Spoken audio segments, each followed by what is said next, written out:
नमस्कार साथियों, भूगोल एनसीईआरटी कक्षा 7 की क्लास में आपका स्वागत है। और यह जो पुस्तक है हमारे पर्यावरण के नाम से है, तो ध्यान रखिएगा। और साथ में यहाँ पे कुछ आपके डाउट्स मैं यहाँ पे क्लियर कर दे रहा हूँ, खासकर जो पीआरटी के छात्र हैं, पीआरटी, और साथ में जो जीएस पार्ट सेकंड के लिए ट्राई कर रहे हैं। तो जीएस पार्ट सेकंड में चूँकि 8 क्वेश्चन आएंगे और पीआरटी में लगभग जो है भूगोल से 15 से 20 क्वेश्चन आते हैं, तो ये आपको ध्यान रखना है।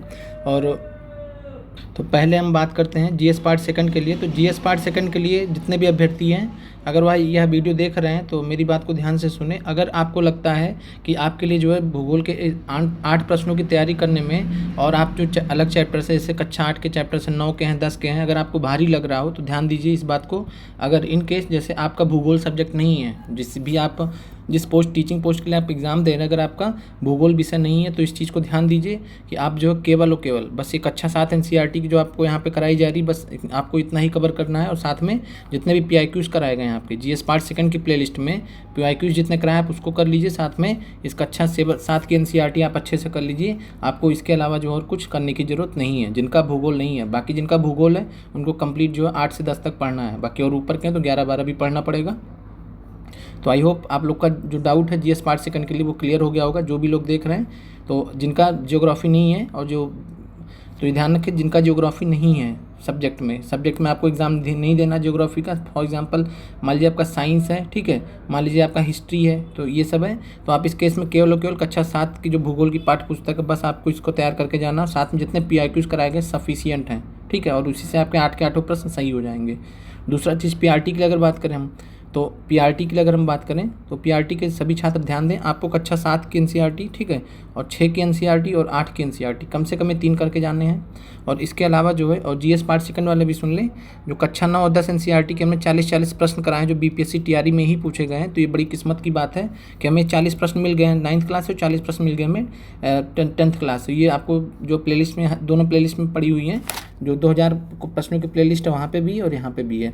तो आपको क्या करना है, पीआरटी वालों को 6, 7, 8 भूगोल पढ़ना है, और साथ में आपको जो है जो 40-40 क्वेश्चन ये दिए गए हैं, बाकी इसके अलावा जो भूगोल के क्वेश्चन कराए गए वो आपको करना है। तो आपको भी 9, 10th एनसीईआरटी अगर छोड़ना चाहे तो छोड़ सकते हैं। अगर आपके अंदर उसको अप होल्ड करने की जो है कैपेसिटी हो तो आप आराम से कर सकते हैं, कोई दिक्कत नहीं है, ठीक है। लेकिन यहाँ पर अगर बात की जाए प्रायोरिटी की, हम किसको प्रायोरिटी दें जिससे हम तैयारी में मतलब ज़्यादा हमें बोझ ना लगे, लोड ना लगे, क्योंकि बहुत सारे सब्जेक्ट्स पढ़ने रहते हैं। तो पीआरटी के लिए ध्यान दें, 6, 7, 8 पढ़ लीजिए, और साथ में जो है 40-40 प्रश्न कराएंगे। बाकी जितने भी प्रश्न कराए आपको प्रश्न सारे करने हैं, ठीक है। एनसीईआरटी आप 6, 7, 8 पे फोकस कर सकते हैं। 8 का कंप्लीट करवा दिया है, 7वां जो है चल रहा है। आते हैं चैप्टर पे, और यहाँ पे जो चैप्टर्स हैं, चैप्टर्स के हम नाम देख लेते हैं सबसे पहले। और यहाँ पे तो पहला चैप्टर है पर्यावरण, जो हमने कल कंप्लीट कर लिया है। दूसरा चैप्टर हमारी पृथ्वी के अंदर मोस्ट इंपॉर्टेंट चैप्टर है, मोस्ट इंपॉर्टेंट चैप्टर है, ठीक है। तीसरा हमारी बदलती पृथ्वी, मोस्ट इंपॉर्टेंट है। फिर चौथा है वायु, मोस्ट इंपॉर्टेंट है, और वायु वाला आपके लिए इन्वायरमेंट के लिए भी इम्पॉर्टेंट है, ठीक है। और उसके बाद जल भी, ये भी मोस्ट इंपॉर्टेंट है, इन्वायरमेंट के लिए भी इम्पॉर्टेंट है। साथ में प्राकृतिक वनस्पति और वन्य जीवन, ये भी इंपॉर्टेंट है, और साथ में जो है ये इन्वायरमेंट के लिए भी है। फिर मानवीय पर्यावरण, बस्ती, परिवहन, संचार, तो इससे रिलेटेड प्रश्न पीआरटी में पूछे जाते हैं, ठीक है। तो ये सब आपके सारे चैप्टर्स इंपॉर्टेंट है। फिर शीतोष्ण घास स्थलों में जीवन, तो शीतोष्ण घास स्थल के मैदान यहाँ पे बताए गए हैं, तो ये भी बहुत इंपॉर्टेंट है, पूछे जाते ही हैं। रेगिस्तान में जीवन, तो रेगिस्तान के बारे में यहाँ बताया गया। तो आपका ये पूरा बुक बहुत इंपॉर्टेंट है। तो आप लोग को समझ में आ गया होगा, मैं फिर से बता दे रहा हूँ। जीएस पार्ट सेकंड, ठीक है, जिनका भूगोल नहीं है सब्जेक्ट में, एग्ज़ाम नहीं देना आपको, तो जीएस पार्ट सेकंड वालों को केवल क्लास 7 एनसीईआरटी करके जानी है, ठीक है। और उसके अलावा जो है आपको जितने क्वेश्चंस कराए गए हैं प्लेलिस्ट में, जीएस पार्ट सेकंड प्लेलिस्ट में, पीआईक्यू सारे करके जाना है, पीआईक्यू ऑल, ठीक है। और इसके अलावा अगर हम बात करें पीआरटी की, तो पीआरटी वालों को 6, 7, 8 आपके प्रश्न ज़्यादा आते हैं, 20 प्रश्न तक आते हैं, और साथ में इन्वायरमेंट भी आपसे जुड़ा होता है, तो आप छोड़ के नहीं जा सकते, क्योंकि आपका भूगोल के साथ इन्वायरमेंट भी दिया रहता है। तो 6, 7, 8 आपको करके जाना है, साथ में पीआईक्यू जो आपको दिए गए सारे करके जाने हैं। तो आपके सारे डाउट्स ज्योग्राफी से रिलेटेड क्लियर हो गए होंगे। आगे बढ़ते हैं, चैप्टर पे आते हैं। हम जो है चैप्टर 3 के बारे में देखेंगे, हमारी बदलती पृथ्वी। और पहले इसके हम प्रश्न देख लेते हैं जो पूछे गए परीक्षा में। आप याद करिए, प्रश्न आया था पीआरटी में, चाप झील यहाँ कहाँ पाई जाती है, ठीक है। आंसर था नदी घाटी। छत्रक शैलें कहाँ पाई जाती हैं, ये इस बार पूछ सकता है। पृथ्वी की आकस्मिक गतियों के कारण कौन सी घटना होती है, तो ये पूछ सकता है, ठीक है। हिमनद की निक्षेपण विशेषता है, तो ये भी पूछ सकता है। फिर कौन सी समुद्री तल की विशेषता नहीं है। तो 5 का प्रश्न तो एनसीईआरटी ने आपको हाई प्रोफाइल दे रखे हैं, ठीक है। तो इन प्रश्नों को आपको छोड़ के नहीं जाना है, तो इसलिए एनसीईआरटी का बहुत इंपॉर्टेंस है। एनसीईआरटी से तो प्रश्न पूछे ही जाते हैं, आपके चैप्टर से भी प्रश्न पूछे जाते हैं। तो आगे बढ़ते हैं, चैप्टर पर चलते हैं। और चैप्टर का नाम हमारी बदलती पृथ्वी। और यहाँ पे जो है हम प्लेट्स के बारे में जानेंगे और साथ में जो है प्लेट विवर्तन की से रिलेटेड कॉन्सेप्ट को समझेंगे और साथ में हम लोग काफ़ी सारे नए चीज़ों को भी यहाँ पे पढ़ेंगे और परीक्षा दृष्टि से बहुत ही महत्वपूर्ण है। तो पहला चीज़ आप स्थल मंडलीय प्लेट के बारे में समझिए। तो हमने जो है भूपर्पटी के बारे में पढ़ा था, तो हम आपके रिवीजन के लिए यहाँ पे बना दे रहे हैं। तो आपने 3 पार्ट में देखा था। पहला था क्रस्ट, जिसको परपटी बोलते हैं, ठीक है। मेंटल था, कोर था। क्रस्ट, मेंटल और कोर। और अगर इसके अलावा बात करें तो जो क्रस्ट था इसको परपटी बोलते हैं, तो इसी को भूपर्पटी बोला जाता है। जो ऊपर वाला हिस्सा होता है तो भूपर्पटी। तो यहाँ पे क्या बताया गया कि भूपर्पटी में अनेक बड़ी व कुछ छोटी कठोर असमान आकार की प्लेटें होती हैं जिन पर महाद्वीप और महासागर की सतह टिकी होती हैं, ठीक है। तो हम इनको क्या बोलते हैं, स्थल मंडलीय प्लेट। तो भूपर्पटी में अनेक बड़ी एवं कुछ बड़ी छोटी कठोर असमान आकार की प्लेटें होती हैं जिन पर महाद्वीप और महासागर की सतहें टिकी होती हैं, उन्हीं को हम क्या बोलते हैं, प्लेट, स्थल मंडलीय प्लेट। तो आपको प्लेट की डिफिनीशन क्लियर हो गई होगी। फिर आगे बढ़ते हैं। यहाँ पे स्थल मंडल को बारे में क्या बताया गया, तो स्थल मंडल जो है, स्थल मंडल अनेक प्लेटों में विभाजित होता है जिन्हें हम स्थल मंडलीय प्लेट कहते हैं, ठीक है। और इसके अलावा जो है हमने एक चीज़ और भी देखा था, जैवमंडल क्या होता है। तो जैवमंडल के बारे में हमने देखा था कि जहाँ पे स्थल मंडल मिले, जहाँ पे जलमंडल मिले, जहाँ पे वायुमंडल मिले, वही हमारा क्या हो जाता है, जैवमंडल हो जाता है। तो आपने विभिन्न प्रकार के मंडलों के बारे में पिछली कक्षा में भी देखा था। और यहाँ पे स्थल मंडल के बारे में हम पढ़ते हैं। और स्थल मंडल के बारे में आपको ध्यान रखना कि अनेक प्लेटों में विभाजित है जिन्हें हम स्थल मंडलीय प्लेट कहते हैं, ठीक है। और स्थल मंडलीय प्लेट कौन होते हैं, क्या होते हैं, तो हमने नीचे डिस्कस कर लिया है। और यह प्लेटें जो प्लेटें होती हैं हमेशा धीमी गति से चारों तरफ घूमती रहती हैं, प्रत्येक वर्ष केवल कुछ मिलीमीटर के लगभग। बहुत स्लो गति होती है और पृथ्वी के अंदर पिघले हुए मैग्मा में होने वाली गति के कारण ऐसा होता है। तो हमने आपसे बताया था कि मैग्मा कहाँ पाया जाता है, तो मैग्मा जो है निचले क्रस्ट में, ठीक है। क्रस्ट का जो निचला भाग है, निचला क्रस्ट, और अपर, ठीक है, ऊपरी जो है मेंटल में मैग्मा पाया जाता है, जो कि तरल अवस्था में होता है, जिसको द्रवित अवस्था भी बोलते हैं। तो द्रवित मैग्मा होता है मोल्टन स्टेट में। और यहाँ पे जो है पिघले हुए मैग्मा में होने वाली गति के कारण, तो जो मैग्मा पिघला रहता है तो वहाँ पे जो करंट का निर्माण होता है और करंट जो है फ्लो करती रहती है, तो उसके वजह से जो है गति होती है। और पृथ्वी के अंदर पिघला हुआ मैग्मा एक वृत्तीय रूप में, जैसे ऐसे समझ लीजिए, तो ऐसे मैग्मा के अंदर जो एक परिसंचरण चल रहा होता है, मूवमेंट हो रहा होता है। और इस मूवमेंट के कारण जो है यहाँ पे आपका जो प्लेटें हैं वो मूव करती हैं। तो आपको समझ में आ गया होगा, ये मैग्मा के कारण ये ऐसा होता है। फिर आगे बढ़ते हैं, पृथ्वी की सतह पर, ठीक है। तो प्लेटों की इस गति के कारण पृथ्वी की सतह पर परिवर्तन होता है। तो आपको एक चीज़ क्लियर हो गया होगा कि प्लेटें, स्थल मंडलीय प्लेटें मूव करती हैं, गति करती हैं। किस वजह से गति करती हैं, मैग्मा में होने वाला जो गति होता है उसके वजह से, ठीक है। और मैग्मा वृत्तीय रूप में घूमता रहता है, जैसा कि मैंने आपको बताया, ठीक है। एक ऐसे डायरेक्शन समझ लीजिए। और इसके अलावा जो है इस गति के कारण पृथ्वी की सतह पर परिवर्तन होता रहता है और पृथ्वी की गति को उन बलों के आधार पर विभाजित किया गया जिनके कारण ये गतियाँ उत्पन्न होती है। तो ध्यान रखिएगा कि जो पृथ्वी की गति है, गति को उन बलों के आधार पर विभाजित किया गया है और जिनके कारण ये गति उत्पन्न होती हैं। पहला है, जो बल पृथ्वी के आंतरिक भाग में घटित होते हैं उन्हें अंतर्जनित बल कहते हैं। नाम में ही सारा डेफिनेशन छिपा होता है, ठीक है। तो जो बल पृथ्वी के आंतरिक भाग में घटित होते हैं, तो जो आंतरिक भाग में घटित होंगे वो अंतर्जनित बल होंगे। उनको इंग्लिश में एंडोजेनिक फोर्स कहा जाएगा, ठीक है, एंडोजेनिक फोर्स। और कहते हैं और जो जल पृथ्वी की सतह पर उत्पन्न होते हैं, ठीक है। तो जो सतह पर उत्पन्न होंगे वो बहिर्जनिक बल कहलाएंगे, एक्सोजेनिक फोर्स कहलाएंगे। तो आपको क्लियर हो गया होगा कि 2 प्रकार के बल होते हैं। पहला कौन सा, अंतर्जनित मतलब, ठीक है, पृथ्वी की गतियों के अंतर्गत अंतर्जनित बल और बहिर्जनित बल, ठीक है। और अंतर्जनित बल क्या है, ये कहाँ पर उत्पन्न होता है, तो आंतरिक भाग में। और जो बहिर्जनिक बल होता है वो आपके पृथ्वी की सतह पर। ध्यान रखना, पृथ्वी की सतह पर। फिर अंतर्जनित बल कभी कभी आकस्मिक गति उत्पन्न करते हैं। तो ध्यान रखना कि अंतर्जनित बल जो है कभी कभी आकस्मिक गति उत्पन्न करते हैं, तो कभी धीमी गति। भूकंप एवं ज्वालामुखी जैसी आकस्मिक गति के कारण पृथ्वी की सतह पर अत्यधिक हानि होती है। तो आप जान रहे हैं इस बात को कि भूकंप और ज्वालामुखी के जो है आते हैं तो उससे जान माल के नुकसान होते हैं। आइए हम इस फिगर को अच्छे से समझ लेते हैं।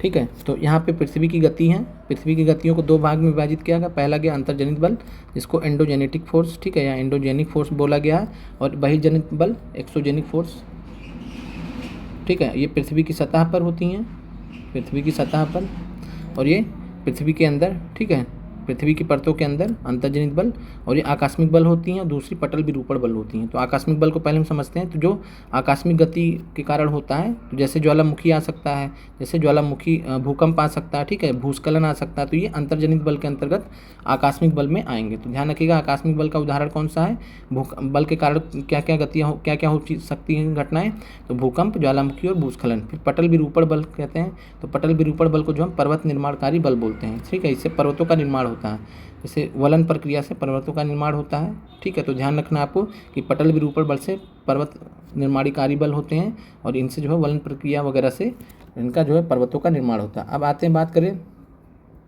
बहिर्जनित बल की। तो बहिर्जनित बल जो है पृथ्वी की सतह पर होंगे, और पृथ्वी की सतह पर अपर्दन और निक्षेपण आपने देखे हैं कि अपर्दन और निक्षेपण पृथ्वी की सतह पर होते हैं। और अपर्दन और निक्षेपण किसके वजह से होता है, नदी बहते हुए जल के से, पवन भी अपर्दन और निक्षेपण करती है, समुद्री तरंग भी करती है, और हिमनद भी करती है। तो ध्यान रखिएगा, अपर्दन और निक्षेपण 4 चीज़ों से होता है, ये ध्यान रखिएगा। परीक्षा में कई बार प्रश्न पूछा गया किससे किससे होता है, तो नदी बहता हुआ जल भी करती है, पवन भी करते हैं, समुद्री तरंग भी करते हैं, हिमनद करते हैं, और इनकी वजह से विभिन्न प्रकार की आकृतियों का निर्माण होता है, जिनके बारे में इस क्लास में हम देखेंगे। तो कक्षा आपकी बहुत ही महत्वपूर्ण होने वाली, बहुत इंटरेस्टिंग होने वाली है, और आप लोग इसको जो है बहुत अच्छे से करिएगा, समझिएगा। और ये मान के चलेगा कि अगर आपको केवल एक NCERT पढ़नी हो, तो आज मैंने आपको बता दिया कि आप बस एक यही NCERT पढ़ जाइए, तो आपका जो है मैक्सिमम प्रश्न हो जाएंगे। बाकी आपको PIQs तो सारे करा ही दिए गए, तो कोई घबराने वाली बात नहीं है, ठीक है।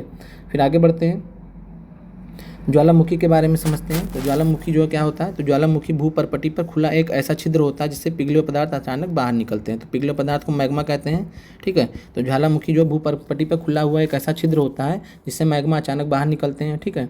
और जब ये बाहर निकलता है तो गैस और राखें जो है काफ़ी ज़्यादा मात्रा में बाहर आती हैं, जो वायु प्रदूषण भी होता है, ठीक है। तो और इसके अलावा जो जिस यहाँ पे जो कह सकते हैं तालाब नुमा एक आकृति रहती है, ठीक है, इसको हम क्या बोलते हैं, क्रेटर बोलते हैं। तो ध्यान रखिएगा, क्रेटर बोलते हैं, जैसे इस तरीके से ये वाला जो पार्ट है, तो इसी को हम क्या बोलते हैं, क्रेटर बोलते हैं। आप समझ गए होंगे फिगर के हिसाब से। और इसके अलावा अगर हम बात करें तो जो जाने का जो जगह रास्ता है, इसको हम क्या बोलते हैं, निकास बोलते हैं, वेंट बोलते हैं इंग्लिश में, VENT। और ये लावा आप देख पा रहे हैं कि लावा बाहर आ रहा है, ठीक है। और लावा कब बोलते हैं, जब मैग्मा पृथ्वी की सतह पर आ जाता है, ठीक है। तो ये यहाँ से जो है सतह से बाहर आ गया तो लावा कहलाया, ठीक है। यहाँ भी लावा कहलाएगा, और ये परपटी हो गई, और ये मेंटल हो गया, ठीक है। और आप देख पा रहे हैं कि जो है मैग्मा कहाँ पाया जाता है, मेंटल के ऊपरी भाग में और परपटी के निचले भाग में ये, और यहाँ पे जगह मिला तो ये ऊपर की तरफ आ गया, ठीक है। तो ये आपको ज्वालामुखी क्लियर हो गया होगा। आगे बढ़ते हैं, और यहाँ पे जो है स्थल मंडलीय प्लेटों की गति करने पर आपको ध्यान रखना ये पॉइंट, स्थल मंडलीय प्लेटों की गति करने पर पृथ्वी की सतह पर कंपन होता है, ठीक है। ये हमने देख लिया है कि स्थल मंडलीय प्लेटें गति करती हैं, पृथ्वी की सतह पर कंपन होता है।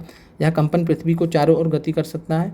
इस कंपन को हम क्या बोलते हैं, भूकंप कहते हैं। भूकंप जब होता है तो पूरी तरीके से फील होता है ना। और इसके अलावा भूपर्पटी के नीचे वह स्थान जहाँ कंपन आरंभ होता है, बहुत इंपॉर्टेंट पॉइंट, ध्यान रखिए, भूलिएगा नहीं, परीक्षा में पूछा गया है।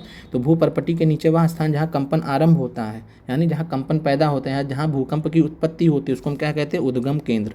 उद्गम का मतलब आप समझते हैं, उद्गम मतलब उत्पत्ति, ठीक है। तो भूकंप जहाँ उत्पत्ति होती है भूकंप की, तो भूपर्पटी के नीचे वह स्थान जहाँ पे भूकंप की उत्पत्ति होती है उसे हम उद्गम केंद्र कहते हैं। और इसके बाद बात करें हम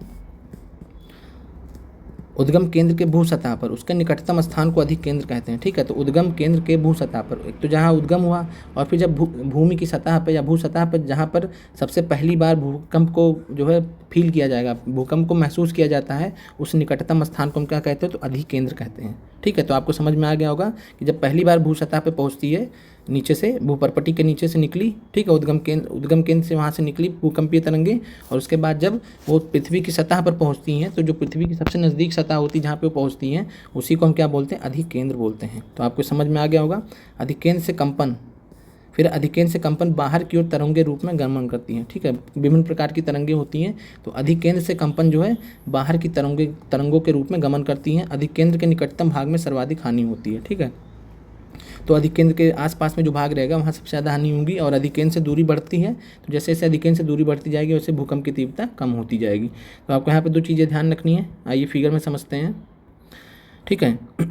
ये आपका उद्गम केंद्र हो गया, वह स्थान जहाँ भूकंप उत्पन्न होता है और भूकंपीय ऊर्जा का उद्गम केंद्र कहलाता है। ठीक है, तो जहाँ पर उत्पन्न हुआ तो उद्गम केंद्र कहलाया, और जहाँ सबसे पहली बार पहुँचा, ठीक है, कहाँ सबसे पहले, सबसे नज़दीक स्थान यही है। ठीक है, बाकी स्थान इससे दूर है तो ये नहीं माने जाएंगे। ठीक है, फिगर के हिसाब से 3D फिगर बनाया गया यहाँ पे, तो ध्यान रखिएगा सबसे नज़दीक स्थान, तो सबसे नज़दीक स्थान जहाँ पे भूकंप को फील किया गया, महसूस किया गया, अधिकेंद्र। अब अधिकेंद्र से जो है भूकंपीय तरंगे विभिन्न जो है दिशाओं में चक्कर लगाएंगी, ठीक है, मूव करेंगी, गति करेंगी, और यहाँ पे भूकंपीय तरंगे सभी दिशाओं में बाहर की ओर निकलती हैं। ठीक है, और जैसे जैसे यहाँ से दूर जाएंगी, मान लीजिए यहाँ पे हैं तो यहाँ पे हैं, यहाँ पे, यहाँ पे, यहाँ पे हैं, तो जैसे जैसे दूर जाएंगे वैसे वैसे भूकंप की जो तीव्रता है वो धीरे धीरे कम होने लगती है। तो ये आपको क्लियर हो गया होगा।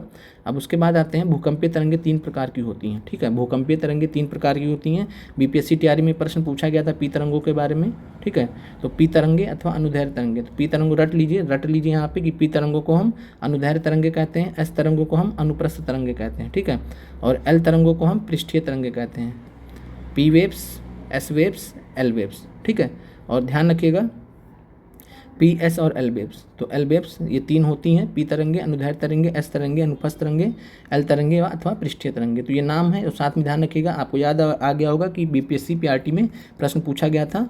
तो आपको जो है इसके अलावा जो ये भी ध्यान रखना कि जो पी तरंगे होती हैं, ठीक है, तो जो पी तरंगे होती हैं वो सॉलिड, लिक्विड और गैस तीनों माध्यम में गति कर सकती हैं। पहला पॉइंट, सॉलिड, लिक्विड, गैस में तीनों में गति कर सकती हैं। एस तरंगे, ध्यान रखिए, एस तरंगे केवल सॉलिड में, नाम से याद कर लीजिए, एस है तो एस तरंगे केवल solid, S for solid, solid मतलब समझते ही आप।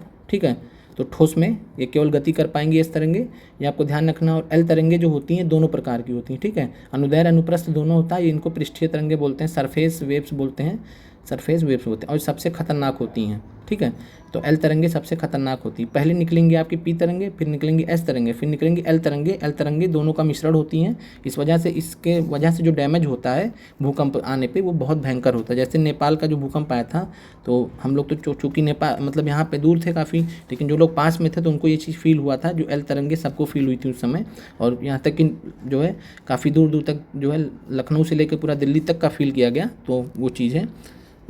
अब आपको जो है, और आपको अगर कक्षा अच्छी लगे तो बहुत ही मेहनत से आपके लिए कक्षाएं बनाई जाती हैं, तो आप लोग कृपया करके कमेंट कर दिया करिए। आप लोग कमेंट नहीं करते हैं तो इस वजह से जो है काफ़ी ज़्यादा मतलब एक कनेक्शन नहीं बन पाता है। हम तो अपनी तरफ से पूरी मेहनत करके आपके लिए क्लासेस लेके आते हैं। ठीक है, आइए अब आगे देखते हैं। फिर कि यदि भूकंप की भविष्यवाणी संभव नहीं, लेकिन यदि हम पहले से तैयार रहें तो इसको हम प्रभाव को कम कर सकते हैं। सिंपल यही है कि हम पता तो कर नहीं सकते कब आएगा कब नहीं आएगा। ठीक है, ये प्रश्न याद करिए, बीपीएससी टीआरई वाले स्थानीय लोग कुछ तरीकों से, समान तरीकों से भूकंप की संभावना का अनुमान लगाते हैं, जैसे जानवरों के व्यवहार का अध्ययन, तालाब में मछलियों की उत्तेजना, सांपों का धरातल पर आना। तो याद आया आपको, ये प्रश्न पूछा गया था। ठीक है, किसके साथ में पूछा गया था? पी वेव्स के साथ में। याद आ गया होगा प्रश्न, हमने इसको आप डिटेल में आपको कराया भी है। जिन लोगों ने जियोग्राफी की पीआरटी सीरीज में 2000 प्रश्नों की श्रृंखला देखी होगी, वहाँ पे आपने जब एनसीईआरटी के, जब बीपीएससी पीआरटी के प्रश्न आपने किए होंगे तो आपको यहाँ पे ये चीज़ें मिल गई होंगी। तो इसलिए आप इस चैप्टर का इंपॉर्टेंस समझ सकते हैं, इसलिए मैंने इस चैप्टर को बाद में भी रखा है। और थोड़ा मेरा जहन से हट भी गया था कि मुझे इसको कराना है, वो तो मेरा नज़र पड़ा इस पर, और किसी एक छात्र ने बोला भी था, तो वहाँ से जो है मैंने इस पर जो है फोकस किया, फिर आपके लिए लेके आया हूँ। ठीक है, और यहाँ पे जो है भुज में एक भूकंप आया था, उसके बारे में देख लेते हैं। तो भुज में भूकंप कब आया था? तो 2001। ध्यान रखिएगा, इस पर मूवी भी बनी है अजय देवगन की, आपने शायद देखा होगा। तो 2001 में भूकंप आया था, 6.9 इसकी तीव्रता थी। ठीक है, और ये सब चीज़ें हुई, तो बाकी इससे ज़्यादा कुछ आपको ध्यान नहीं रखना, बस 2001 में आया था। फिर जो ध्यान रखना आपको कि भूकंप का मापन एक यंत्र से किया जाता है जिसे हम भूकंप लेखी कहते हैं। ठीक है, तो भूकंप का मापन किससे कहते हैं? भूकंप लेखी से कहते हैं, और इसको इंग्लिश में क्या कहते हैं? सीस्मोग्राफ। और भूकंपीय तरंगों को हम सीस्मिक वेव्स बोलते हैं। और ये 3 प्रकार की होती हैं, पी वेव्स, एस वेव्स और एल वेव्स। फिर भूकंप की तीव्रता रिक्टर स्केल पे मापी जाती है। तो ध्यान रखिएगा, भूकंप की जो तीव्रता होती है रिक्टर स्केल पे मापी जाती है। अब यहाँ पे एक महत्वपूर्ण पॉइंट, जो रिक्टर स्केल बताता क्या आखिर में? ठीक है, तो रिक्टर स्केल बताता है जो है मैग्नीट्यूड। ठीक है, मैग्नीट्यूड क्या होता है? परिमाण। ठीक है, ये परिमाण बताता है। एक्चुअली में जो रिक्टर स्केल होता है वो भूकंप का परिमाण बताता है। ठीक है, 1 से 10 मान लीजिए 1 से 10 स्केल होता है और उसमें बताता है कि 1 आया, 2 आया, 3 आया, 4, 5, जैसे जैसे संख्या बढ़ती जाएगी वैसे वैसे भूकंप की जो तीव्रता है वो ज़्यादा होती जाएगी। लेकिन ये बता क्या रहा है, परिमाण बता रहा है, संख्या बता रहा है, ठीक है। तो ये परिमाण संख्या बता रहा है या मैग्नीट्यूड बता रहा है। तो रिक्टर स्केल भूकंप की जो है एक्चुअल में अगर तीव्रता तो बताता है, तीव्रता कैसे पता चलती है, जैसे जैसे मतलब ये संख्या बढ़ती जाएगी वैसे वैसे भूकंप की तीव्रता बढ़ती जाएगी, नो डाउट, ठीक है। और अगर हम जब बात करें कि भूकंप का जो है भूकंप की गहनता, ठीक है, भूकंप की गहनता कि कितना गंभीर होगा, तो भूकंप की गहनता की अगर हम बात करें तो भूकंप की गहनता को हम कैसे नापते हैं, कैसे मापते हैं, तो मर्कली स्केल है, ठीक है, मर्कली पैमाना, मर्कली पैमाना MERCALLI, ये भी प्रश्न पूछा गया है। तो मर्कली पैमाना यहाँ पे आपको बता दिया जा रहा है एक्स्ट्रा, ठीक है, चूँकि प्रश्न पूछा गया है और यहाँ भूकंप की गहनता को बताता है, ठीक है। और इसके अलावा अगर एक हम बात करें तो ग्रेट हार्बर वेव्स होती हैं, ग्रेट हार्बर वेव्स, और ये बहुत बड़ी बड़ी वेव्स होती हैं। जब समुद्र में इतनी बड़ी जो तरंगे उठती हैं तो एक अंदाज़ा लग जाता है कि सुनामी आने वाली है। क्या आने वाली है? सुनामी। तो सुनामी को पता करने के लिए जो है क्या अध्ययन किया जाता है, ग्रेट हार्बर वेव्स का। अगर एक निश्चित हाइट तक वो जा रही हैं, ठीक है, निश्चित ऊंचाई तक जा रही हैं, तो अंदाज़ा लगाया जाता है कि सुनामी आने वाला है, फिर उसी हिसाब से तैयारी कर ली जाती है बचने के लिए, जैसे फॉर एग्जाम्पल जापान वगैरह में, ठीक है, क्योंकि वहाँ पर बहुत ज़्यादा आता है। फिर आपको समझ में आ गया होगा भूकंप की तीव्रता, रिक्टर्स के लिए सब, ठीक है। और फिर क्या किया जाना चाहिए, यहाँ पे देखिए भूकंप लेखी का उदाहरण दिया गया, सिस्मोग्राफ का उदाहरण दिया गया, ठीक है। उसके बाद फिर जो है अगर बात करें यहाँ पे भूकंप के दौरान कहाँ आश्रय ले, तो सुरक्षित स्थान, सुरक्षित स्थान ये सब हो गया। रसोई के काउंटर मेज के नीचे, दीवार के अंदरूनी कोने में। किनसे दूर रहना, आग वाले स्थान से, चिमनी के आसपास, टूट सकने वाली खिड़कियाँ, दर्पण एवं तस्वीर फ्रेम से। पहले से तैयार रहें, तो अपने दोस्तों में पारिवारिक सदस्यों के साथ जागरूकता फैलाएं, आपदा का सामना विश्वास से करें। तो आप नॉर्मली भी ये सब चीज़ें पता होनी चाहिए, ठीक है। फिर आप आइए मुख्य हस्तकलाकृतियों पे, ठीक है, और बहुत ही महत्वपूर्ण चैप्टर, इसलिए आप लोग को सभी को पूरा देखना है, नहीं देखेंगे तो आप ही का नुकसान है, ठीक है। सबसे महत्वपूर्ण भूगोल की कक्षाएं भी चल रही हैं आपके लिए, और शुरू में नहीं चलाने का एक कारण भी था कि शुरू में काफ़ी सारे अभ्यर्थी नहीं जुड़े थे, अब डेली जुड़ रहे थे, उनको काफ़ी ज़्यादा कन्फ्यूजन डाउट थे। तो अभी अब आप लोग जो ज़्यादा से ज़्यादा मात्रा में इस वीडियो को देखिए और शेयर भी कीजिए, ताकि जो अभ्यर्थी जो वंचित हैं, जो सही परीक्षा की तैयारी से, जो कि हम कम से कम में पढ़ के एग्ज़ाम क्रैक कर दें प्रश्नों को सॉल्व करने के साथ में, तो आप उनको भी ये शेयर करिए। तो विश्व में हज़ारों छोटे छोटे जलप्रपात हैं, सबसे ऊंचा जलप्रपात, प्रश्न पहला आपका मिल गया यहाँ पे कि विश्व का सबसे ऊंचा जलप्रपात कहाँ है, तो दक्षिण अमेरिका के वेनेजुएला में एंजल प्रपात, ठीक है। तो पहला चीज़ आपको एंजल प्रपात दक्षिण अमेरिका में स्थित है, ठीक है। दूसरा चीज़ ये सबसे ऊँचा जलप्रपात है पूरे विश्व का, ठीक है। इसके अलावा आपको ध्यान रखना है, सब प्रश्न पूछे गए हैं, कोई इसमें बताने वाली बात नहीं है। और उत्तरी अमेरिका में कनाडा में और संयुक्त राज्य अमेरिका की सीमा पर नियाग्रा जलप्रपात स्थित है। तो नियाग्रा जलप्रपात कहाँ स्थित है, तो कनाडा और यूएस की बाउंड्री पर। अफ्रीका में जाम्बिया, अफ्रीका में जाम्बिया जलप्रपात ध्यान रखिएगा, और जिम्बाब्वे की जाम्बिया और जिम्बाब्वे की सीमा पर स्थित विक्टोरिया ध्यान रखिएगा। ये प्रश्न पूछा गया था अभी हाल ही में, जो है समीक्षा अधिकारी की परीक्षा हुई थी जो रद्द हो गई थी उत्तर प्रदेश में, वहाँ भी यह प्रश्न पूछा गया था। तो ध्यान रखिएगा कि जो अफ्रीका में जाम्बिया, ठीक है, अफ्रीका में जाम्बिया और जिम्बाब्वे की सीमा पर कौन सा जलप्रपात स्थित है, विक्टोरिया जलप्रपात। और वहाँ पे ऑप्शन में दे दिया था जाम्बिया और मोजाम्बिक दे दिया था, तो जिम्बाब्वे नहीं दिया था, तो ऑप्शन गलत था कुल मिला के। तो आपको समझ में आ गया होगा। अब आगे बढ़ते हैं, मुख्य हस्तकलाकृतियों के बारे में देखते हैं। और मुख्य हस्तकलाकृति में, ठीक है, पृथ्वी की सतह पर सैलों के टूटने से अपक्षय की क्रिया होती है। भूदृश्य पर जल, पवन और हिम जैसे विभिन्न घटकों के द्वारा होने वाले क्षय का अपर्दन कहते हैं, ठीक है। तो ये उनसे क्षय होता है, जैसे जल जो क्षय करती है, जो पवन जो क्षय करती है, हिम जो क्षय करती है, उसको हम अपर्दन कहते हैं, ठीक है। ये अपर्दन के कारक हैं, या मतलब एजेंट से कह लीजिए। और वायु, जल आदि अपर्दित पदार्थ को एक स्थान से दूसरे स्थान पर ले जाते हैं, फलस्वरूप एक स्थान पर निक्षेपित करते हैं, एक जगह इकट्ठा कर देते हैं। अपर्दन एवं निक्षेपण का ये प्रक्रम पृथ्वी के धरातल पर विभिन्न स्थलाकृतियों का निर्माण करते हैं, ठीक है। तो आपको समझ में आ गया होगा। अब ये कौन कौन से जो है, जैसे नदी है तो क्या कार्य करती है, किन स्थलाकृतियों का निर्माण करती है, आइए उसको देखते हैं। नदी के जल से दृश्य भूमि का अपर्दन होता है। जब नदी किसी खड़े ढाल वाले स्थान से अत्यधिक कठोर शैल या खड़े ढाल वाली घाटी में गिरती है तो उसको क्या बनता है, जलप्रपात, ठीक है। जब बहुत ऊंचाई से नीचे गिरेगी, ठीक है, लगातार गिरती रहेगी, तो जलप्रपात का निर्माण होगा। कठोर शैल होंगे, जल की शक्ति द्वारा काटे गए मृदु शैल होंगे, ठीक है, यहाँ पे दर्शाए गए हैं। और ये आपको नहीं ध्यान रखना है, कठोर शैल मृदु शैल, बस आपको ध्यान रखना है कि नदी के जो है, नदी के जल से दृश्य भूमि का अपर्दन जब होता है तब क्या बनता है, जलप्रपात, ठीक है। तो नदी द्वारा बनाई गई पहली स्थलाकृति आपको पता चल गई, जलप्रपात। अब दूसरी स्थलाकृति की बात करते हैं। जब नदी मैदानी क्षेत्र में प्रवेश करती है, ठीक है, तो जब नदी मैदानी क्षेत्र में प्रवेश करती, पहाड़ों से निकली, मैदानी क्षेत्र में जब पहुंची, तो अब मोड़दार पर्वत पर बहने लगती है। तो मोड़दार मार्ग पर, ठीक है, ऐसे ऐसे ऐसे ऐसे यहाँ दिखाया भी गया है। तो मोड़दार मार्ग पर बहने लगती है। नदी के इन बड़े मार्गों को, बड़े मोड़ों को हम क्या कहते हैं? विसर्प कहते हैं या विसर्पण कहते हैं, ठीक है। और इसको इंग्लिश में हम मियंडरिंग बोलते हैं, मियंडर या मियंडरिंग बोलते हैं। और इसके बाद विसर्पों के किनारों पर लगाकर अपर्दन और निक्षेपण हो जाता है, ठीक है। तो इसके बाद विसर्पों के किनारों पर लगातार अपर्दन और निक्षेपण हो जाता है और विसर्प लूप के सहारे निकट आते जाते हैं और समय के साथ विसर्प लूप नदी से कट जाते हैं। और जब ये नदी से कट के अलग हो जाते हैं तो क्या बनाते हैं? अलग झील बनाते हैं, जिन्हें चाप झील कहते हैं। याद करिए, प्रश्न आया था पीआरटी में चाप झील का, ठीक है। तो जिसे चाप झील भी कहते हैं। तो आपको समझ में आ गया होगा। कभी कभी नदी अपने तटों से बाहर निकलने लगती है, फलस्वरूप निकटवर्ती क्षेत्रों में बाढ़ आ जाती है, ठीक है। तो जब भी नदी अपने तटों से बाहर निकलेगी तो बाढ़ आ जाएगी और बाढ़ के कारण नदी के तटों पर निकटवर्ती क्षेत्र में महीन मिट्टी व अन्य पदार्थों का निक्षेपण होता है। ऐसी मिट्टी पदार्थों को अवसाद कहते हैं। इससे समतल उपजाऊ बाढ़ के मैदान का निर्माण होता है। नदी के उत्थित तटों का तटबंध कहते हैं। समुद्र तक पहुँचते पहुँचते नदी का प्रवाह धीमा हो जाता है और वह अनेक धाराओं में विभाजित हो जाती है, जिसको भी हम आगे देखेंगे। और यहाँ पे आपको चाप झील के बारे में ध्यान रखना। और चाप झील का निर्माण कहाँ होता है? तो नदी घाटी में, ठीक है। नदी घाटी में, जो नदी के आसपास की जो घाटी होती है वहाँ पे चाप झील का निर्माण होता है, ठीक है। और ये विसर्पण के वजह से होता है, मियंडरिंग की वजह से होता है। धीरे धीरे जो एक हिस्सा रहता है ये वाला मान लीजिए, तो ये कट गया, ठीक है, कट के अलग हो गया अपर्दन की वजह से लगातार, फिर चाप झील का निर्माण हो गया। और चाप झील का हम उदाहरण देखें तो आइए देख लेते हैं। तो भारत में अगर देखें, जो सब आपके लिए सबसे ज़्यादा इंपॉर्टेंट जो है वो बेगूसराय बिहार में स्थित, चूँकि आप पेपर देने जा रहे हैं बिहार का, तो बेगूसराय में जो है स्थित कंवर झील, ठीक है। कंवर झील बहुत महत्वपूर्ण है और कंवर झील जो है रामसर स्थल भी है, बिहार का एकमात्र रामसर स्थल भी है, तो ये आपको ध्यान रखना है। और इसके अलावा अगर हम बात करें तो जम्मू कश्मीर में जो है, जो आपका बूलर झील है, ठीक है, तो बूलर झील भी है, वो एक प्रकार से चाप झील का ही उदाहरण है और ये ताज़े पानी की भारत की सबसे बड़ी झील है। और अगर बात करें हम नमकीन पानी की जो है सबसे बड़ी झील भारत की कौन सी? तो चिल्का झील है। आगे बढ़ते हैं। और जब नदी समंदर के पास में पहुंचने लगती है तो उससे पहले क्या जो है विभिन्न धाराओं में बट जाती है, जिसको हम क्या बोलते हैं? वितरिका बोलते हैं, ठीक है।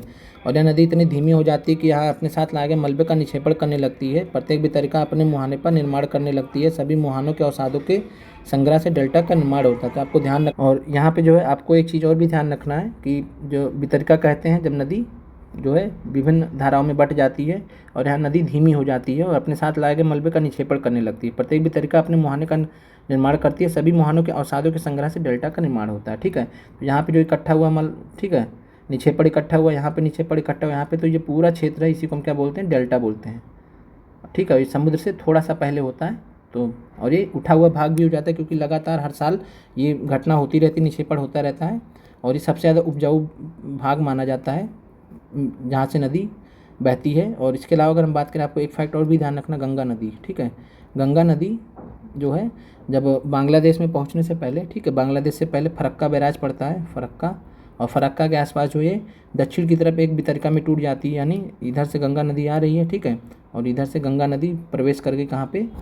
बांग्लादेश में, और नीचे एक वितरिका अलग हो जाती है, इसको हुगली बोलते हैं, ठीक है। हुगली नदी एक वितरिका नदी है, किसकी? गंगा की, अलग हो गई है इससे, और ये अलग केस है थोड़ा यहाँ से, ठीक है। और हुगली नदी पे आपका कौन सा शहर स्थित है? तो कोलकाता स्थित है। ये आपको ध्यान रखना है, परीक्षा में पूछ सकता है। आगे बढ़ते हैं।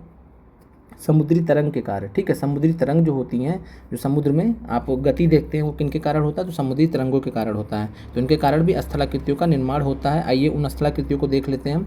तो समुद्री तरंग के कार्य, तो समुद्री तरंग के अपर्दन एवं निक्षेपण से तटीय स्थलाकृतियाँ बनाते हैं। क्या कौन सी स्थलाकृतियाँ? तो तटीय स्थलाकृतियों का निर्माण होता है। समुद्री तरंगे लगातार सैलों से टकराती रहती है, जैसे मूवमेंट हो रहा, बार बार टक्कर, आपने कई सारे वीडियोस में भी देखा होगा, ठीक है। और इससे क्या होता है? दरार विकसित होती है, धीरे धीरे दरार हो जाता है, ठीक है, होल हो जाता है, फिर वो दरार विकसित हो जाती है, समय के साथ में बड़ी और चौड़ी हो जाती हैं। इनको हम क्या बोलते हैं? समुद्री गुफा बोलते हैं, ठीक है। जैसे आप यहाँ पे देख पा रहे हैं, दरार हो गया है, फिर चौड़ी हो गई, तो इनको हम समुद्री गुफा बोलते हैं। और इन गुफाओं के बड़े होते जाने पर इन्हें केवल छत ही बचती है, ठीक है। और जब धीरे धीरे धीरे धीरे धीरे धीरे धीरे, ठीक है, ऐसा कुछ केस हो गया, तो इन गुफाओं के बड़े होते जाने पर केवल छत ही बचती है, जिसे हम तटीय मेहराब कहते हैं, ठीक है। आप जैसे मेहराब जो बिल्डिंग बनती है, ठीक है, ये इस शेप में, तो इसी को मेहराब बोलते हैं। तो यहाँ पे आपको जो है जब ये बड़ा होता जाएगा, सिर्फ छत वाला पार्ट बचेगा, तो उसको हम क्या बोलते हैं? तटीय मेहराब। और आगे बात करें, लगातार अपर्दन छत को भी तोड़ देता है, ठीक है। अब लगातार अपर्दन हुआ तो छत को भी तोड़ दे, केवल दीवारें बचती हैं। और दीवार जैसी इन आकृतियों को स्टैक कहते हैं। तो ये देखिए दीवार बचा है, ऐसे ऐसे हुआ, ऐसे ऐसे हुआ, ऐसे ऐसे ऐसे हुआ, साफ़ी हो गया पूरा, ये हट गया तो इतना बचा, ठीक है। तो दीवार जैसी आकृतियों को हम स्टैक कहते हैं। और फिर एक और, समुद्री जल के ऊपर लगभग ऊर्ध्वाधर उठे हुए ऊँचे शैलीय तटों को समुद्री भृगु कहते हैं, ठीक है। और ये ध्यान रखिएगा कि समुद्री जल के ऊपर लगातार ऊर्ध्वाधर उठे हुए ऊपर की तरफ ऊंचे शैलीय तटों को, ठीक है, जो ऊंचे शैलीय तट रहते हैं उनको हम क्या कहते हैं, समुद्र भृगु कहते हैं। तो आप जो है, आपको क्या याद करना है यहाँ पे कि समुद्री तरंग के द्वारा जो निर्मित स्थलाकृतियाँ होती हैं कौन कौन सी होती, स्टैक, तटीय मेहराब, समुद्री गुफा। आपसे ये नहीं पूछेगा कौन क्या होता है, ठीक है, इतना डिटेल में नहीं जाएगा, बस आपसे ये पूछेगा कि निम्नलिखित में से कौन सी समुद्री तरंगों द्वारा निर्मित स्थलाकृतियाँ हैं। तो आपको याद रखना स्टैक, आपको याद रखना तटीय मेहराब, आपको नाम याद रखा समुद्री गुफा, ठीक है, बस इतना आपको याद रखना है। और इसके अलावा भृगु को ध्यान रखना है, जल के ऊपर लगभग ऊर्ध्वाधर उठे हुए ऊंचे शैलीय पर्वतों को, तटों को समुद्री भृगु कहते हैं। समुद्री तरंगे किनारों पर अवसाद जमा कर समुद्री पुलिन का निर्माण करती हैं, ठीक है। तो समुद्री तरंगे जो होती हैं किनारों पर अवसाद जमा कर देती हैं, और जिससे किसका निर्माण होता है, समुद्री पुलिन का। तो ये आपको ध्यान रखना है। अब आते हैं हिमनद के कार्य, ठीक है। तो आपने जो ग्लेशियर्स देखे होंगे, तो ग्लेशियर्स भी जो है विभिन्न प्रकार के जो है स्थलाकृतियों का निर्माण करती हैं। अब आइए देखते हैं कौन सी स्थलाकृतियाँ यहाँ पे हैं। हिमनद अथवा हिमानी बर्फ़ की नदियाँ होती हैं, और ये इनका नाम ही हिमनद है क्योंकि हिम की नदियाँ हैं, ठीक है। ग्लेशियर्स क्या है, ये मतलब मतलब काफ़ी ठंडे प्रदेश में होने के कारण, ठीक है, काफ़ी ऊंचाई पे होने के कारण ये बर्फ़ हो जाती हैं और एक प्रकार से क्या होती हैं, नदियाँ होती हैं, ठीक है। तो ये हिम जो है हिम के रूप में होती हैं। हिमानी बर्फ़ की नदियाँ होती हैं। हिमनद अपने नीचे की कठोर चट्टानों से गोलास मिट्टी और पत्थरों को अपरदित कर देती हैं, ठीक है। क्योंकि लगातार फ्लो होता रहता है तो क्या होता है कि अपने नीचे की कठोर चट्टानों से गोलास्मी मिट्टी को और पत्थरों को अपरदित कर देती हैं, और गोलास्मी मिट्टी और पत्थरों से भूदृश्य का अपरदन कर देती हैं, ठीक है। जो भूदृश्य होता है उसका अपरदन कर देती हैं। और हिमनद गहरे गर्तों का निर्माण करते हैं। तो ध्यान रखिएगा, हिमनद किसका निर्माण करते हैं, गहरे गर्तों का निर्माण करते हैं। पर्वतीय क्षेत्र में बर्फ़ पिघलने से उन गर्तों में जल भर जाता है। पर्वतीय क्षेत्र में बर्फ़ जब पिघलती है गर्मियों में, मान लीजिए, तो उन गर्तों में क्या जल भर जाता है और वे सुंदर झील बन जाते हैं, ठीक है। तो ये झील बन जाते हैं। हिमनद के द्वारा लाए गए पदार्थ जैसे छोटे बड़े सैल, रेत व तलछट मिट्टी निक्षेपित होते हैं। ये निक्षेप हिमनद हिमोड़ का निर्माण करते हैं, ठीक है। तो ध्यान रखिएगा, ग्लेशियल डिपॉजिट्स बोलते हैं इनको, ग्लेशियल डिपॉजिट्स। हिमनद के द्वारा लाए गए पदार्थ फिर से देख लेते हैं, जैसे छोटे बड़े सैल, रेत व तलछट मिट्टी निक्षेपित होते हैं, और ये निक्षेप हम क्या बोलते हैं, हिमनद हिमोड़। आपको ग्लेशियल डिपॉजिट समझ में आ गया होगा। तो और यहाँ पे जो है क्या क्या निर्माण करते हैं, ठीक है। तो गर्त का निर्माण करते हैं, और इन गर्त में जब पानी भर जाता है तो सुंदर झीलों में तब्दील हो जाती हैं। और उसके बाद पवन के कार्य देख लेते हैं। तो बालू टिब्बे आप यहाँ पे देख पा रहे हैं। तो रेगिस्तान तो आपने देखा ही होगा, बालू टिब्बे, ठीक है। तो बालू टिब्बे वगैरह जो बालू के टिब्बे हैं, आपने गाना सुना होगा काका जो कि पंजाबी सिंगर है, मिट्टी दे टिब्बे, ठीक है। तो मिट्टी दे टिब्बे, टीले जिनको बोलते हैं, ठीक है। तो वही है यहाँ पे बालू टिब्बे, आप समझ गए होंगे जो भी काका के सॉन्ग सुने होंगे। अब यहाँ पे आगे बढ़ते हैं। तो रेगिस्तान में जो है पवन अपर्दन एवं निक्षेपण का प्रमुख कारक है। तो रेगिस्तान में ध्यान रखिए, पवन अपर्दन का एवं निक्षेपण का प्रमुख कारक है, क्योंकि रेगिस्तान में जल तो है नहीं, तो जल से अपर्दन होगा नहीं। हिमानी तो है नहीं, है ना, हिमनदी तो है नहीं, ग्लेशियर से तो होगा नहीं, बचेगा क्या, पवन। तो पवन से ही अपर्दन एवं निक्षेपण होगा, सिंपल सी बात है। रेगिस्तान में आप छत्रक के आकार के सैल देख सकते हैं, जिन्हें सामान्यतः छत्रक सैल कहते हैं, ठीक है। तो आप ध्यान रखिए कि रेगिस्तान में जो पवन के अपर्दन और निक्षेपण से किसका निर्माण होता है, तो छत्रक सैल का। बहुत इंपॉर्टेंट है। पवन सैल के ऊपरी भाग को की अपेक्षा निचले भाग को आसानी से काटती है, ठीक है। अब इसे होता क्या है कि मान लीजिए ये आपका जो है, यहाँ पे मैं फिगर बना दे, यहीं पे फिगर बना दे रहा हूँ। अब ये है मान लीजिए, ठीक है। तो अब जो पवन होती है, तो पवन सेल के ऊपरी भाग के अपेक्षा निचले भाग को आसानी से काटती है, ठीक है। अब ये पवन चल ली, ठीक है। फिर एक केस आएगा कि जो है कुछ ऐसा केस बचेगा कि यहाँ पे जो है ये आपका जो चट्टान है, चट्टान पे नीचे से अपर्दन हो जाएगा, नीचे से ये हट जाएगा धीरे धीरे समय के साथ में, हवा से वायु अपर्दन की वजह से ये हट जाएगा, और ये ऊपर एक जो है छत की तरह, जो है छाते की तरह दिखने वाला आकृति बन जाएगी, जिसको छत्रक सैल कहते हैं, ठीक है। और पवन सेल के ऊपरी भाग की अपेक्षा निचले भाग को आसानी से काटती है, इसलिए ऐसी सेल के आधार संकीर्ण शीर्ष विस्तृत होते हैं, ठीक है। तो शीर्ष विस्तृत होगा और आधार जो संकीर्ण होगा। पवन चलने पर ये अपने साथ रेत को एक दूसरे स्थान पर पहुंचाती है। जब पवन का बहाव रुकता है तो यह रेत गिरकर छोटी पहाड़ी बना देती है। देखिए पहाड़ नुमा आपको जो आकृतियाँ दिख रही हैं, तो जो पहाड़ नुमा आकृतियाँ दिख रही हैं ये क्या कहलाते हैं, ठीक है। तो ये बालू टिब्बा कहलाते हैं। फिर बालू कण, जब बालू कण महीनों हल्के होते हैं तो वायु उनको उठाकर अत्यधिक दूर ले जा सकती है। जब ये बालू कण विस्तृत क्षेत्र में निक्षेपित हो जाते हैं तो इन्हें लोयस कहते हैं। ठीक है, चीन में विशाल लोयस के निक्षेप पाए जाते हैं, तो ध्यान रखिएगा चीन में विशाल लोयस निक्षेप पाए जाते हैं। और वहाँ पे जो येलो नदी बहती है, पीली नदी। ठीक है, तो आप कमेंट करके बताइए कि पीली नदी, ठीक, और पीली नदी जो है, पीली नदी का दूसरा नाम क्या है अगर आपको पता है तो। मेरा चीन में जो विशाल लोयस के निक्षेप पाए जाते हैं पीली नदी के क्षेत्र में पाए जाते हैं। ठीक है, और ये क्या होते हैं, तो जब बालूकण महीनों हल्के होते हैं तो वायु उनको अपने साथ उठा ले जाती है, बाहर ले जाती है। और जब बालूकण विस्तृत क्षेत्र में एक इकट्ठा हो जाते हैं, निक्षेपित हो जाते हैं, तो इसे हम लोयस कहते हैं। ठीक है, और फिर चीन में विशाल लोयस के निक्षेप पाए जाते हैं। कारण है कि वहाँ पे बांध वगैरह बनाया गया नदी पर। जब बांध बनाया गया तो बांध से पहले जो है वहाँ पे विशाल लोयस के निक्षेप इकट्ठा हो गए, जो चूँकि पवनों के द्वारा लाए गए थे। फिर आते हैं, प्रश्न है कि प्लेटें क्यों घूमती हैं। ठीक है, तो हमने डिस्कस किया प्लेटें जो हैं, स्थलमंडलीय प्लेटें जो है मैग्मा का जो परिसंचरण होता है। ठीक है, मैग्मा का जो चक्रीय परिसंचरण होता है, इस प्रकार कह लीजिए। ठीक है, और मैग्मा को हमने आपसे बताया तो कहाँ पे होती हैं। फिर बहिर्जनिक बल, तो बहिर्जनक पृथ्वी के अंदर से उत्पन्न होंगी, बाहर से पृथ्वी की सतह पर उत्पन्न होंगी। ठीक है, और जैसे अंतर्जनित बल जो होंगी वो पृथ्वी की सतह के अंदर उत्पन्न होंगी। अपर्दन आप जानते ही क्या होता है, बालू टिब्बा के बारे में निर्माण पढ़ ही लिए, समुद्री पुलिन का भी बता दिए हैं। ठीक है, चाप झील भी हमने देख लिया है।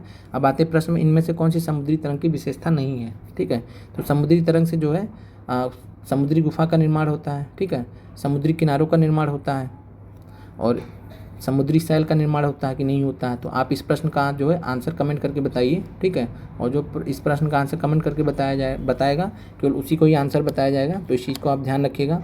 फिर अगला है प्रश्न, हिमनद की निक्षेपण विशेषता है। हिमनद की निक्षेपण विशेषता क्या है, तो हिमनद की निक्षेपण विशेषता हिमोड़ है। ठीक है, जिसको हम ग्लेशियल डिपॉजिट्स कहते हैं, ग्लेशियल डिपॉजिट्स कहते हैं। और पुलिन के बारे में हमने देखा था, जब समुद्र से रिलेटेड आकृतियों को हमने पढ़ा था तो वहाँ पे देखा था, तो पुलिन आपका नहीं होगा। ठीक है, अगले प्रश्न पे आते हैं, पृथ्वी की आकस्मिक गतियों से क्या घटना होती है। तो आकस्मिक गतियों से ज्वालामुखी हो सकता है, भूकंप हो सकता है। ठीक है, फिर छत्रक शैलें कहाँ पाई जाती है, तो छत्रक शैलें रेगिस्तान में पाई जाती हैं, बहुत इंपॉर्टेंट है। छाप झील कहाँ पाई जाती है, तो छाप झील जो है नदी घाटी में पाई जाती है। यह प्रश्न पूछा गया था, छत्रक शैल इस बार पूछ सकता है। ठीक है, कोई बड़ी बात नहीं है। तो आपका जो है चैप्टर खत्म होता है। और आइए जो है इसको थोड़ा मैच ही कर लें। और अगर हम बात करें यहाँ पे, तो जो आपका हिमनद है, हिमनद क्या होता है, तो बर्फ़ की नदी होती है। हिमनद क्या होता है, तो बर्फ़ की नदी होती है। विसर्पण जो है किसके द्वारा होता है, तो नदियों के द्वारा होता है। ठीक है, भूकंप क्या होता है, पृथ्वी का कंपन होता है। जलप्रपात हमने देखा था कठोर संस्तर शैल पे होता है। और पुलिन की बात करें तो जो है पुलिन समुद्री भृगु से रिलेटेड है। ठीक है, और बालू टिब्बा जो है रेगिस्तान में पाया जाता है। और बाकी आप जो है इसको कर लीजिएगा और अच्छे से तैयार कर लीजिएगा। और आपको मैंने बता दिया कि केवल आपको इसी क्लास की एनसीईआरटी क्लास 7 की एनसीईआरटी भूगोल पढ़नी है। ठीक है, और रीज़न भी है कि ये इन्वायरमेंट के लिए भी, आपके लिए इन्वायरमेंट है, पर्यावरण के लिए भी इंपॉर्टेंट है। और इसको ख़त्म करने के बाद हम जो है साइंस के एनसीईआरटी को भी ख़त्म करेंगे, और वहाँ पे जो आपके पर्यावरण के जो हैं वो भी आपको कराए जाएंगे। तो परेशान होने वाली कोई बात नहीं है। बस आप जो साथ में PIQs कराए जा रहे हैं, 2000 PIQs जो आपको कराए जा रहे हैं, हर एक वीडियो के कमेंट में दे दिए जाते हैं, तो आप वहाँ से जाके एक्सेस कर सकते हैं। और PRT के लिए बहुत ही वरदान है। बाकी GS पार्ट सेकंड के लिए अलग से बना दिया गया, तो GS पार्ट सेकंड की जो प्लेलिस्ट है वो भी वहाँ से देख सकते हैं। तो मिलते हैं अगले वीडियो में, और आप लोगों का वीडियो देखने के लिए बहुत बहुत धन्यवाद। चैनल को शेयर और सब्सक्राइब कीजिए ज़्यादा से ज़्यादा। मिलते हैं अगले वीडियो में।